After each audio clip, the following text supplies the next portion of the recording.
Candi Lor. Candi Lor merupakan sebuah candi yang terbuat dari batu bata merah yang diyakini sebagai monumen cikal bakal berdirinya Kabupaten Nganjuk. Candi Lor berada di Desa Candirejo, Kecamatan Luceret, Kabupaten Nganjuk, Jawa Timur. Berdasarkan prasasti Anjuk Ladang yang pernah ditemukan di halaman candi ini, diketahui bahwa Candi Lor diduga dibangun pada tahun 589 Saka atau tahun 937 Masehi. Penguasa atau raja yang memerintahkan dibangunnya candi ini adalah Pu Sindok, Raja Medang pertama yang bergelar Sri Maharaja Sri Isyana Wikrama Darmo Tunggadewa.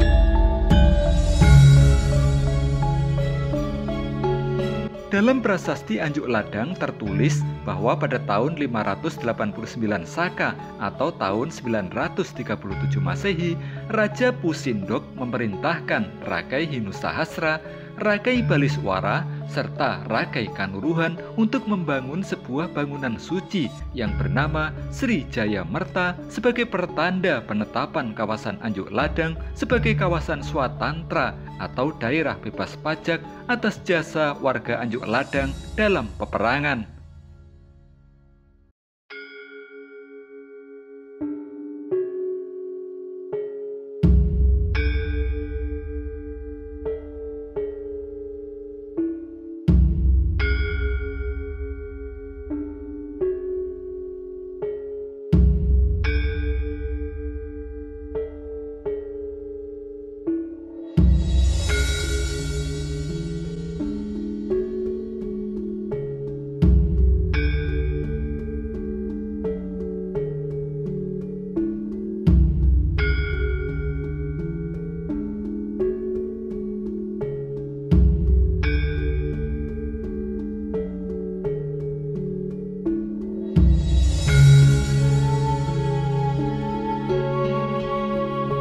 Kisah peperangan antara Pu Sindok dengan tentara Melayu dari Sriwijaya ini bermula dari adanya perseteruan yang terjadi di dalam keluarga Wangsa Sanjaya. Pada tahun 928, perseteruan tersebut mencapai puncaknya sehingga Dyah Wawa, Raja Mataram kuno, melakukan antisipasi dengan memerintahkan Rakai Hino Pu Sindok untuk memindahkan pusat kerajaan dari Jawa Tengah ke Jawa Timur. Apalagi pusat kerajaan Mataram yang sekarang diperkirakan berada di wilayah Yogyakarta juga mengalami kerusakan parah akibat letusan gunung berapi disertai gempa bumi dan hujan material abu vulkanik. Saat itu, Raja Wawa memberikan keleluasaan secara penuh kepada Pu Sindok untuk mempertahankan diri dari kemungkinan adanya serangan Sriwijaya dengan memanfaatkan segala potensi yang ada di sekitarnya tanpa harus meminta persetujuan terlebih dahulu kepada Raja Wawa. Bermodalkan kepercayaan dari Dyah Wawa yang tak lain juga merupakan ayah mertuanya tersebut, Pu Sindok kemudian menyiapkan strategi dengan memobilisasi masyarakat untuk menghadapi serangan Sriwijaya. Pu Sindok melibatkan seluruh warga Anjuk Ladang untuk membantu prajurit Mataram berperang melawan tentara Sriwijaya. Strategi ini biasa disebut dengan istilah perang rakyat semesta. Di bumi Anjuk Ladang, Pu Sindok telah betul-betul mempersiapkan strategi perang yang luar biasa di sebuah lapangan terbuka yang dikelilingi pepohonan perdu yang lebat untuk tempat persembunyian penduduk Anjuk Ladang sebagai kekuatan besarnya. Sehingga begitu perang terbuka antara tentara dua kerajaan terjadi, dari dalam pepohonan perdu yang lebat, tiba-tiba keluar rakyat Anjuk Ladang dalam jumlah yang sangat besar, membantu Pusindok mengepung dan menghabisi para prajurit Sriwijaya. Arena lapangan terbuka tempat pertempuran itu pun menjadi ladang pembantaian bagi tentara Sriwijaya.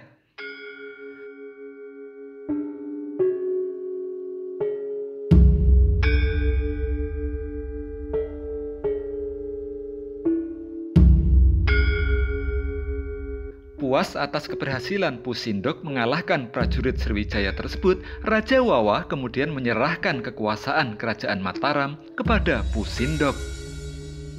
Penyerahan kekuasaan pada tahun 929 Masehi itu langsung ditindaklanjuti dengan pendirian kerajaan baru di Jawa Timur oleh Pusindok, yaitu Kerajaan Medang. Pusindok mengangkat dirinya sebagai Raja Medang yang pertama dengan gelar Sri Isyana Wikrama Dharma Tunggadewa dengan mendirikan dinasti baru, yaitu dinasti atau Wangsa Isyana. Sebagai ungkapan terima kasih kepada warga Anjuk Ladang serta ungkapan sukacita atas kemenangannya tersebut, Pusindok kemudian mendirikan Tugu Kemenangan serta bangunan suci sebagai persembahan kepada Batara di Sanghyang Prasada. Berdasarkan tulisan yang tertera pada prasasti Anjuk Ladang dan masih bisa dibaca, tertulis bahwa Raja Pusindok telah memerintahkan agar tanah sawah Kakatikan di Anjuk Ladang dijadikan sima dan dipersembahkan kepada Batara di Sanghyang Prasada, kabaktian di Sri Jayamerta Dharma dari Samgat Anjuk Ladang. Berdasarkan makalah yang pernah ditulis oleh sejarawan Dekas Paris, disebutkan bahwa Raja Pusindok mendirikan Tugu Kemenangan atau Jaya Stamba setelah berhasil menahan serangan Raja Melayu. Kemudian pada tahun 937 Masehi, tugu tersebut digantikan oleh sebuah candi. Kutipan isi prasasti Anjuk Ladang yang menyebut hal itu adalah, "Di tempat ini yang telah terpilih agar menjadi tempat didirikannya bangunan suci sebagai pengganti Tugu Kemenangan. Di sanalah pertama kali menandai saat Raja mengalahkan musuhnya, Raja Melayu."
Kini, setelah berusia lebih dari 1000 tahun, kondisi Candi Lor semakin memprihatinkan. Hal ini terjadi diduga karena sejak awal dibangun, candi ini belum pernah mengalami pemugaran sama sekali. Semakin tahun, batu bata yang membentuk candi ini makin tergerus dan menyusut. Sebagian sisi candi hingga kini masih tetap bertahan, diduga karena dicengkram oleh pohon besar yang membelitnya.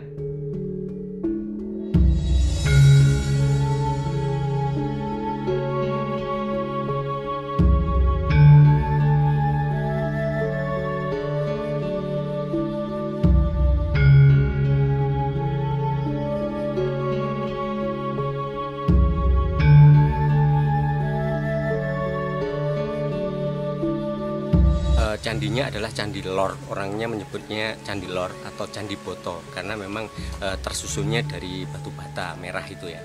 Kemudian candi ini merupakan sebuah candi tetenger yang pada saat itu Empu Sendok sudah dibantu oleh masyarakat Sri Jayamerta yang pada saat penyerangan oleh kerajaan Sriwijaya itu mampu menang di daerah Sri Jayamerta ini. Nah, kemudian dari kegiatan setelah itu diberikan hadiah sebagai Sima Swatantra. Nah, kebetulan tokoh yang berperan di situ adalah Anjuk Ladang. Oleh karena itu daerahnya akhirnya disebut Sima Swatantra Anjuk Ladang karena ada ketokohan seorang Pu Anjuk Ladang ini. Nah, kemudian dibangunlah Jayastamba, yaitu berupa prasasti penanda yang di situ nanti memuat tentang berbagai hal tentang sebelum maupun setelah kejadian kemenangan dari perang melawan kerajaan Sriwijaya itu. Pak, ini kondisi candinya kan sekarang seperti ini ya Pak, ya. Banyak kerusakan di sana sini, ini karena apa, terpendam atau seperti apa Pak? Ya, jadi sebenarnya candi ini rusak karena memang proses alamiah ya. Yang pertama memang runtuh karena sepertinya dahulu ada gempa bumi yang cukup besar sehingga runtuh pada sisi baratnya ya. Kemudian kerusakan yang lain adalah karena adanya tanaman ya, kepuh yang melilit di tengah-tengah bangunan itu, yang itu dibiarkan terus-menerus pada saat itu berkembang, sehingga saat ini setelah kondisinya besar sekali itu menjadi riskan, dimatikan juga rusak, dibiarkan juga rusak, tapi bisa berlangsung lebih lama lagi. Untuk kedepannya apa tidak mungkin Pak candi ini dibangun, dipugar dan kemudian diperbaiki? Ya, sangat mungkin Mas ya, sangat mungkin, dan ini semua adalah tergantung dari kemauan dari pemerintah Kabupaten Nganjuk, karena memang aturan undang-undang cagar budaya itu mengamanatkan bahwa kaitannya dengan penelitian, pengembangan sampai nanti pada pemanfaatan itu tanggung jawabnya sekarang ada di pemerintah daerah.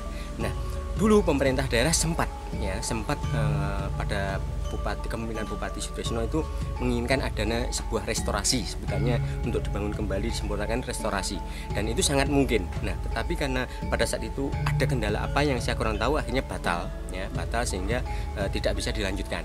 Nah, seharusnya memang karena Candi Lor ini juga menjadi cikal bakal nama Nganjuk saat ini, itu harusnya memang bisa dilakukan proses restorasi sehingga paling tidak bisa memperkuat dari kondisi candi saat ini.